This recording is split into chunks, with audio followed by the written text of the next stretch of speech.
All right. Shalom. We want to give our praise to Yahweh, Hashem, Yahushai. Double honors to the apostles and elders of Great Millstone. Salutations to the elect.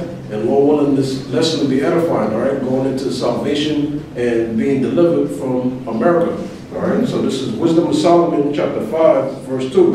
When they see it, they shall be troubled with terrible fear and shall be amazed at the strangeness of his salvation.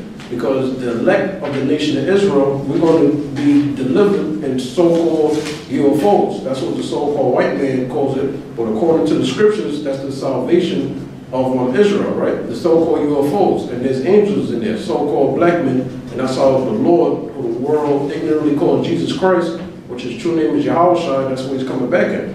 All right? Because it's strange to be beamed up, you know? So it said, so far beyond all that look for. You know, so this is the book of Acts, chapter 1, verse 9. And when he had spoken these things, while they beheld, he was taken up. And that's talking about Yahushua. When he was, resurrected, he went back up to the Heavenly Father, and he's going to tell you how. And a cloud received him out of their sight. So he went up into a cloud. And when you read, I think, the book of Psalms 104 and 3, it tells you that the clouds are the chariots. And a chariot is a vehicle of transportation. So the chariots, which the so-called white man he calls UFOs, right? Those are actually the vehicles of the Heavenly Father and His Son and the angels, like the brother just said. And that's the way that the elect is going to be saved. And I'm going to prove it. Verse 10, and while they looked steadfastly toward heaven, as he went up, behold, two men stood by them in white apparel. Now these were two angels, all right? When they seen the Lord go up into the cloud, which was a chariot, all right, the apostles, the disciples which became apostles, they seen the Lord actually going up into heaven, all right, by way of a chariot. And it says, which also said, ye men of Galilee, why stand ye gazing up into heaven? The same Yahushua, which is taken up from you into heaven, shall so come in like manner as ye have seen him go into heaven. So that's showing you that when the Lord comes back, he's coming back with the so-called UFOs. The same way how he left the earth is the same way when he's going to come back in his second coming. And his second coming, according to Matthew 24 and 31, all right, he's coming back with the clouds to gather the elect, all right, to the elect from the four corners of the earth. I got it right here. Yeah. This is Matthew 24 and 30. I'm going to start at 30. And then shall appear the sign of the Son of Man in heaven, and then shall all the tribes of the earth mourn, and they shall see the Son of Man coming in the clouds of heaven with power and great glory. Those clouds is a chariot, because the scriptures tell you that he was in Exodus, he was seen on a big mountain, which was a big fathership, which is a chariot, to deliver his elect from the four winds of the earth. And he shall send his angels with a great sound of a trumpet, and they shall gather together his elect from the four winds, from one end of heaven to the other. So that's Yahushua and the angels basically coming back. And them chariots, starting with the fathership, to gather his elect from all four corners of the earth. That's right, because Israel was scattered throughout the four corners of the earth, pursuant to the curses in Deuteronomy 28. All right, the nation of Israel, our seed is throughout the four corners of the earth. But like the scripture just said, it's only to save the elect, because the scripture said that the 2/3 is not going to be delivered. So really, when everybody says they saved and this and that, they don't really know what they're talking about, because salvation is only for the elect of the nation of Israel. That's right. Israel is the so-called Negroes, Latinos, and Native Americans, right? And this is where the salvation begins, understanding His word, understanding His doctrine, all right, knowing the true name of the Heavenly Father and His Son, Yahweh Hashem Yahushua, all right, knowing what He looked like and how He's coming back. Because if you don't know how your salvation is coming, how can you be saved? What are you looking for then? You know? Hey, I got a precept. Psalm 144 in Salakia in 10. It is He that giveth salvation unto the king, who delivered David his servant from the hurtful sword. Who delivered David from the hurtful sword. David, you know, is who? His beloved, the elect, right? That delivered David from the hurtful sword. Who is the sword? That is Esau. You know. So according to our salvation, we look for deliverance. We look for Yahweh Yahushua to give us the stability, right? To overcome the fears that the so-called white man has. You know, because David was who? David was his beloved. You know, and he delivered David out of his turmoil and trouble. Yeah, I have verse 7. Yeah. Revelation 1:7. Behold, he cometh with clouds, and every eye shall see him.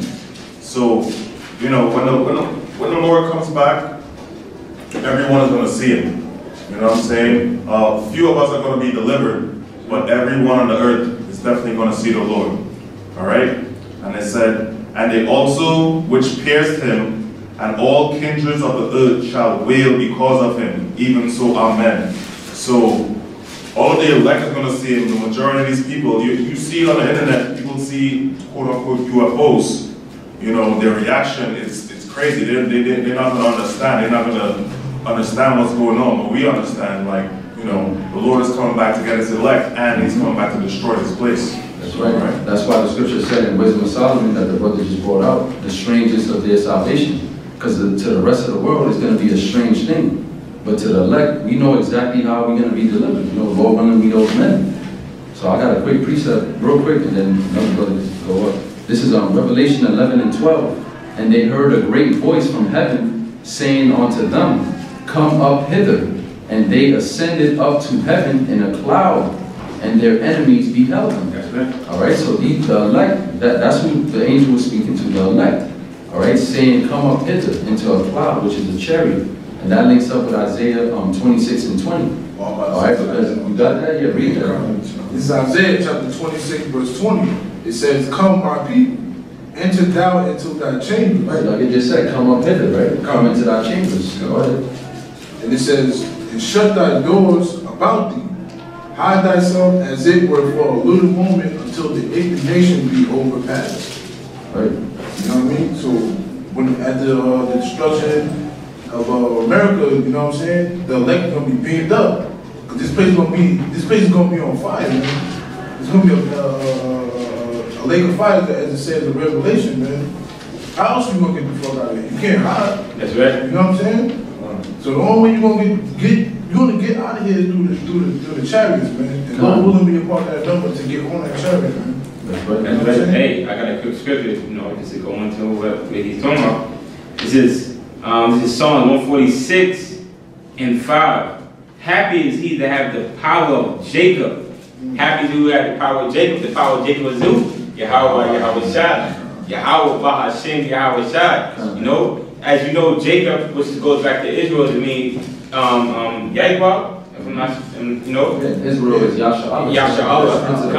It goes back to Egypt. Who? Happy is he who had Yahweh Shai for his power. What happened to us in Egypt? We got delivered. You know, we got delivered out of it. You know, through the chariots and also through the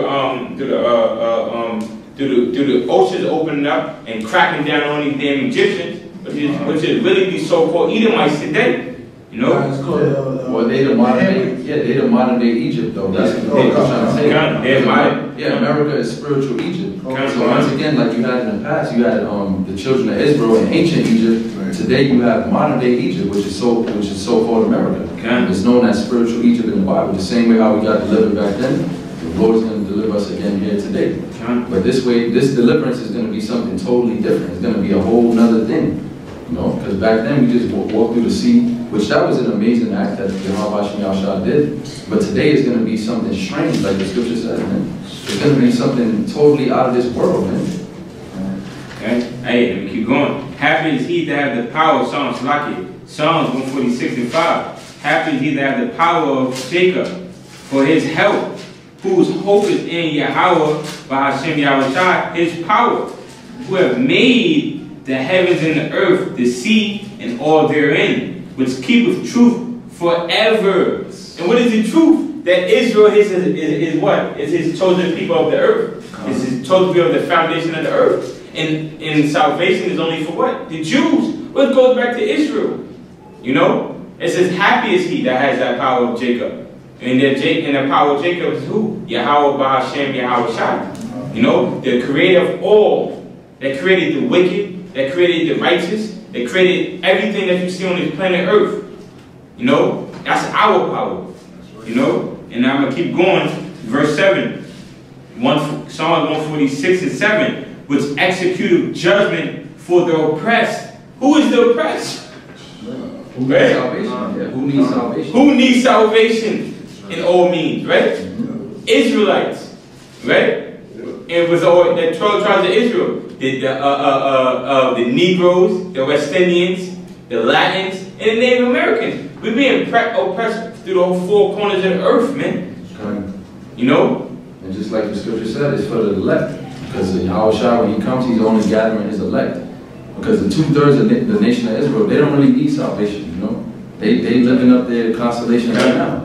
You know, you got these Jay-Z, these rappers and stuff, these so-called celebrities, they're good. You know what I'm saying? They're living perfectly fine. We're the ones that are sighing and crying, you know, for all the abominations that are done in the midst. Hey, I believe so that's what salvation is for. Speaking on that, I believe this nigga, Drake, he said he's living so good he can pass 2 lifetimes. Which means if he's living so good on this earth, that even on the next earth he's gonna be living good. Through the spirit he is, but he's gonna be ashamed in the kingdom. That's right. You know? Yeah. Hey, if I can finish this, it says verse 7, which executed judgment for the oppressed, which giveth food to the hungry. The Lord looseth his prisoners. You know, the prisoners is who? His elect, and also Israelites. That's that's really locked up in America, Babylon, which means confusion. You know. Yeah, I got to go on. It's on 1 Thessalonians chapter 4, verse 16. For the Lord himself shall descend from the heavens. You know, the heaven is talking about, the skies. With a shout, with the voice of the archangel, and with the trump of Yahweh, and the dead in Hamashiach Yahushua shall rise first. So you know that the elders, beginning with Abba Bivens, Haja priest, Yahweh, King Marshall. Yeah, King Marshall, which is King David, all right, on down to the men of the Lord that died in the faith, all right, they're going to be risen up first. Verse 17, then we which are alive and remain shall be caught up together with them in the clouds, all right? So not every brother really is going to be put to death, all right? You're going to have some martyrs that's going to have to die for the truth, getting beheaded, like our John saw when you read Revelation 24, all right? But you're going to have some brothers that's just going to be beamed up, you know? So it says, together with them in the clouds to meet the Lord in the air. So what is that talking about? That's talking about being beamed up, abducted, if you will. It says, and so shall we ever be with the Lord, because the kingdom that Yahushua is coming with to establish is an everlasting kingdom. Verse 18, wherefore comfort one another with these words. So this should be a comfort, right, I got a precept real quick, and you can bring that up. This is Luke 21 and 27. And then shall they see the Son of Man, which is Yahushua, coming coming in a cloud with power and great glory. And that's like the brother was saying earlier, that mountain. When you read 2nd Ezra, the 13th chapter, it tells you how Yahushua, when he comes back, he's going to come with a chariot that's so big, you're not going to be able to see the beginning and the end of it. It's going to cover the whole skies, all right? So that's why I said, and then shall they see the Son of Man. Everybody's going to see this, man. Coming in a cloud with power and great glory, 28. And when these things begin to come to pass, when you read the rest of the chapter, Yahushua was telling the disciples the signs of his second coming. All right, so he said, when you see these things come to pass, the race riots, the tensions of rumors of wars, the earthquakes, the pestilence, you look over there in Venezuela, all throughout the earth, there's a lot of turmoil and, negative things going on, so-called negative things happening, I'm going to finish up 28. It says, then look up and lift up your heads, for your redemption draweth nigh. Because one of the signs that the Lord said, he said there was going to be signs in heaven. And if you look at the so-called statistics of the UFO sightings, all right, they've been increasing for the last, 15 to 20 years. They've been increasing. They've nearly tripled. People seeing chariots in the sky. So the Lord said, when you see these things come to pass, look up, for your redemption draweth nigh. Why are we looking up? Because we're looking toward those chariots, all right? Brothers be seeing chariots on a daily basis. Because that means what? Our redemption draweth nigh. All right? Hey. Yeah, let that play. You got a precept about it? Let's see. You got something? We see, Isaiah 45:17. And it says, but Israel shall be saved in the Lord with an everlasting salvation. Ye shall not be ashamed nor confounded, world without end. That's the kingdom of heaven. World without end, man. Only Israel has everlasting salvation, man. None of the other nations have a part of this great glory, man, that we're about to accomplish and inherit, man. All right? So, all I gotta say is, through the spirit power of Yahweh Shem Yahushua, all you other nations, man, get ready for slavery, man. We the next rulers, man. All right? We gonna move forever. Kingdom without end. Yeah, I was going to say salvation is for the Jews, like it says in John 4:22. I'm about to say, yo. Yeah, that's who the salvation is for. So you people got it twisted, you know. This so-called Christianity and Catholicism and all these religions that Esau, the so-called white man, has given to the people, are really not, you know, he really blinded them because they don't even understand what salvation is anymore. That's right. You know, they don't even really, well, not anymore, but they never knew from the beginning. But our people, we don't understand what salvation is. When you go back to the times of slavery, all right, hardcore slavery here in America, what did the slaves used to sing? Swing low, sweet chariot. What was they talking about? The salvation, because the salvation is coming by way of the chariots. That's right. All right, so they even understood it even at that time. But Esau, the so-called white man, the devil, all right, he beat it out of our people, and now we just totally bugged out. Oh, I'm saved. I'm a Christian. I'm saved. What the hell are you saved from? The destruction hasn't even come yet. We're not in the kingdom of heaven yet. What the hell are you saved from, man? No. Hey, let me jump right into it. Lamentations 3:24.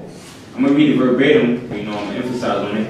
The Lord is my portion. It says, really, Yahweh B'Hashem Yahushua is my portion, says my soul. Therefore, I will hope in Him. Right? It says, Yahweh B'Hashem Yahushua is my portion. I will hope in Him. What is that hope? Salvation. Right. That we should rule over these heathens. That we should get out of these filthy bodies. No, that the Lord's statutes and commandments should be embedded in our hearts and our minds. You know? Can I get a quick precept? Count. On the hope. Count. Hebrews 11:1. All right. Now, faith is the substance of things hoped for, the evidence of things not seen. And we know that the scripture said, what? Ye are saved by faith through grace. But again, a lot of people don't understand that. They just think that means, oh, just because I confess that I believe in Jesus Christ, I'm saved. No. Because the scriptures also says that faith without works is dead. So you got to do the works that Yahweh Shemashah commanded us to do. And that's our hope, that when we do these good works, when we make these videos, we go out to the highways and the byways, we exhort other brothers that are around us, that we're going to get that salvation from Yahweh Shemashah. That's right. Hey, this is to add on to that hope what he was saying, right? This is Lamentations 3:26. It is good that a man should have hope and quietly wait for the salvation of Yahweh B'Hashem Yahushua. You know, it said it's good that a man should have hope, and that hope is what? Waiting on the Lord. Waiting on the salvation of Yahweh B'Hashem Yahushua. Waiting for our enemies to get put under our foot. You know, waiting for us, for the Akim to be, well, the whole Israel to be reunited. You know, waiting for us, the curses to be uplifted off of us. You know, and at the end of the day, these curses to be put on these heathens. It says the hope of man is to what? To wait on the salvation of Yahweh Hashem Yahushua. You know? I got a quick precept. Exodus 15:3. The Lord is a man of war. The Lord is his name. So, you know, as the brother was saying, like, you know, a lot of these other nations and like 2/3 of us, they think like the Lord is coming back just to, like, you know what I mean, for fun and games and hopscotch and shit, you know what I'm saying? Like, the Lord is coming back here to do his business, you know what I'm saying? He's here to, his father's business, you know what I'm saying? He's here to get his elect, and on top of that, he's here to, you know, destroy this place, you know? That's right, because if you have salvation, that means there's a destruction. Because again, what are you being saved from? If you're being saved, that means there's something going on that you need to be saved from. So the Lord, he's coming to bring destruction, like the brother just brought out, he's a man of war. He's coming to bring war upon the nations. You can read that in Isaiah, I think the 34th chapter. He said he's going to have war with these nations, he's going to destroy them, man. But he's going to deliver his elect. And if you don't understand what the elect is, then how the fuck can you be part of the elect? You know what I'm saying? I got a quick precept. This Isaiah 31:5. As birds flying, so will the Lord of hosts defend Jerusalem. Now, when you look at the chariots, you know, you look up at the sky, there's no chemtrails in the air. You see like the little white orbs floating. Those are the chariots of Yahweh Bashem Yahushua. And when you look at them, they're in bird formation. That's right. So it says, as birds flying, so will the Lord of hosts defend Jerusalem. Defending also, he will deliver it. All right? Talking about the elect, he's going to deliver us. And passing over, he will preserve it. You know, because according to Malachi 3:6, Yahweh, he changes not. Therefore, ye sons of Jacob are not consumed. So no matter what Esau comes out with, you know, flu shots or any type of way to get rid of us, you can never do it. Somebody got a precept? This is Psalm chapter 25. This is Psalm chapter 25, verse 14. The secret of the Lord is with them that fear him, and he will show them his covenant. So, you know, how do you fear the Most High? By not doing the things that he said not to do. I mean, if you fear the Most High, you're not gonna, you know, go against what he said, what he says.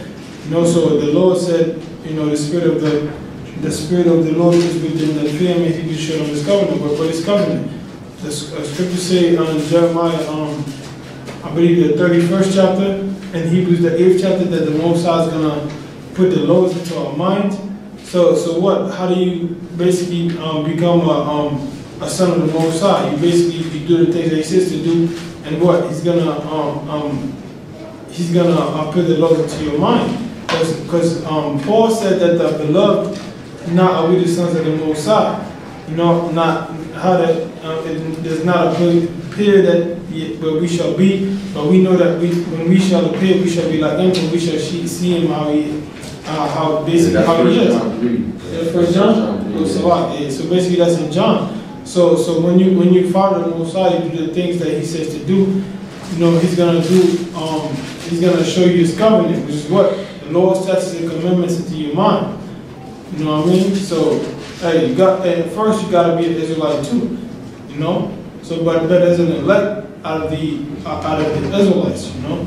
So the Lord's gonna show the elect his covenant, which is what the Lord says to the commandment into minds, is basically the inheritance of the whole universe. You know, joint heirs with Yahweh Bashem Yahushua. That's right. Yeah, that's only for the nation of Israel. Because when you go back to the promise and the covenant, it goes back to who? Abraham, Isaac, and Jacob. So salvation from the beginning was only for Israel. That never changed. You know, like the brother said earlier, Malachi 3:6. And I got a quick precept, if you know, Lord will. Isaiah 65:9. And I will bring forth a seed out of Jacob and out of Judah, an inheritance of my mountain, and my elect shall inherit it, and my servants shall dwell therein. Right? Read that again? Hey. You gotta read that again. Isaiah 65:9. And I will bring forth the seed out of Jacob and out of Judah, an inheritor of my mountain. Right, so this is talking about Yahushua, because he came out of the seed of Jacob, right? Because the scripture said he was the seed of David. And David was a Judah. He was from the tribe of Judah. So this is talking about the Lord, because his name, Yahushua, when you break the name down, Yah is he, and Yahushua is salvation or deliverance. That's right. All right, deliverer. So read it again from the top. Isaiah 65:9. And I will bring forth a seed out of Jacob and out of Judah, an inheritor of my mountains, and my elect shall inherit it, and my servant shall dwell therein. There you go. So this is who the salvation is for. This is who Yahushua came for. You know? Because when you read John the 17th chapter, he said he didn't pray for the world. That's right. But he prayed for who the Lord gave him, which is his elect. His elect. Elect means chosen. All right? There's a chosen, yes. That's all in the scripture. And hey, it also says at the last point, and my servant shall dwell therein. His servant is who? The government body of Yahweh Bashem Yahushua. That's right. His elect is 144,000. Yeah. You know, the chosen from the beginning of the earth. But in all actuality, the whole Israel is chosen. But his servants is who? his elect. Yeah, there's a chosen within the chosen. Just like in Romans the 7th chapter, it said all Israel, not all Israel is of Israel. You know, but those that are the seed of the promise, which is by faith. So that means, so also that means that his elect is the ones that's going to help to establish the kingdom. The inheritance. The inheritance. There you go. Yeah, you got something, right? You got what you got? This is John 17:9. Exalt your voice, time. This is John 17:9. It says, I pray for them. I pray not for the world, but for them which thou hast given me, for they are thine. And them is talking about the elect of Israel, man. And when you go into the Greek, the word world comes from the word cosmos, which means a specific, government, So, that them, the world is talking about the world of Israel. And that them is talking about the elect of that world, Israel, Now you have people that try to go against it. Let me just make this quick point. You got people that go against that, but yet they say Jesus loves everybody. Yeah. But why did he say I pray for them but not for the world? So if we're not giving you the right breakdown, then who is then? Where are you going to get the understanding from? Starting with the apostles and elders of Great Millstone. Where are you going to get the understanding of that scripture? I pray for them, I pray not for the world. That was out of the Messiah's mouth himself, Yahushua. This is John 10:27. My sheep hear my voice, and I know them, and they follow me. So no matter what walk of life you in, if you're a part of the elect, all right, the sheep that Yahweh gave to Yahushua, those handful of men, you're going to hear this word, and you're going to come into the truth. Verse 28, and I give unto them eternal life, and they shall never perish, neither shall any man pluck them out of my hand. So you can't deceive the elect. Like the scriptures tell you in Matthew, if it were possible, you would be able to deceive the elect. It's not possible to deceive the elect.